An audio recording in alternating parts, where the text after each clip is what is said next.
Back, we're just 2 days away from Curtain Up in Buffalo, and we're continuing to bring you all of the theater productions you'll want to check out this season. Right now, we're checking in with Road Less Traveled Productions to learn about their opening show, Death Trap. We're joined by artistic director and executive director Scott Barron. Now, we're talking about Death Trap. Yes. It's a very interesting show, so why don't, without giving any of the juicy details, let's start by giving a little plot overview. So it's a mystery thriller. It's a sort of classic, sort of defines the genre mystery thriller. It's about a playwright who is trying to write the best commercial mystery thriller play. It's set in 1978.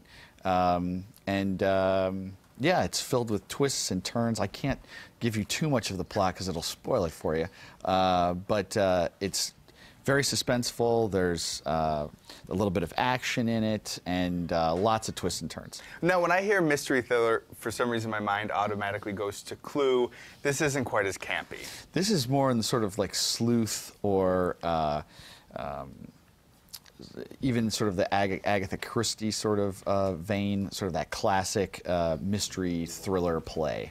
And it's by Ira Levin, so people are going to remember this name from Rosemary Baby, The Stepford Wives. Can people expect that same feel to this play? Yeah, absolutely. I mean, he was a terrific writer. This play is, I think, the best example of all of his writing. Even someone like Stephen King was a huge fan of his writing and this particular genre, and called him sort of the master of the suspense mystery. Now, you were telling me that this was a movie once, and you were sort of brought up on the old VHS copy of it. Yeah, so this was also turned into a film with Christopher Reeve and Michael Caine in 1982.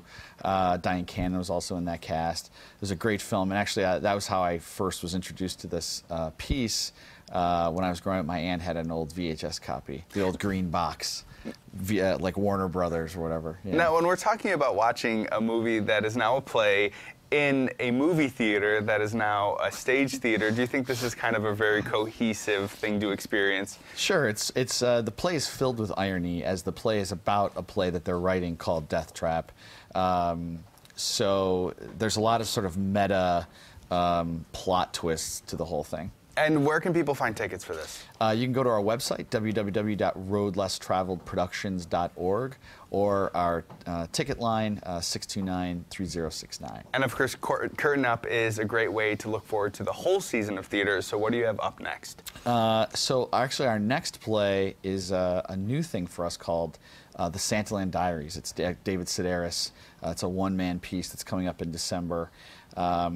And then we close out the season with 3 interesting plays. A play called A Public Reading of a Screenplay About the Death of Walt Disney, long title, which actually has Disney in the show.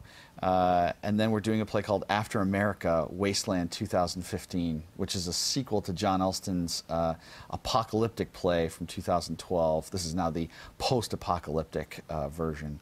And then we finished with the Pulitzer Prize winner, Water by the Spoonful, in the spring, which is about drug recovery, PTSD, a lot of different things sort of like going on in that one. A lot of great things happening on your stage and stages all over Western New York at this time. Thank you so much, Scott, for being here. Right now, we're going to send it over to meteorologist Todd Santos to see what's happening in Buffalo weather.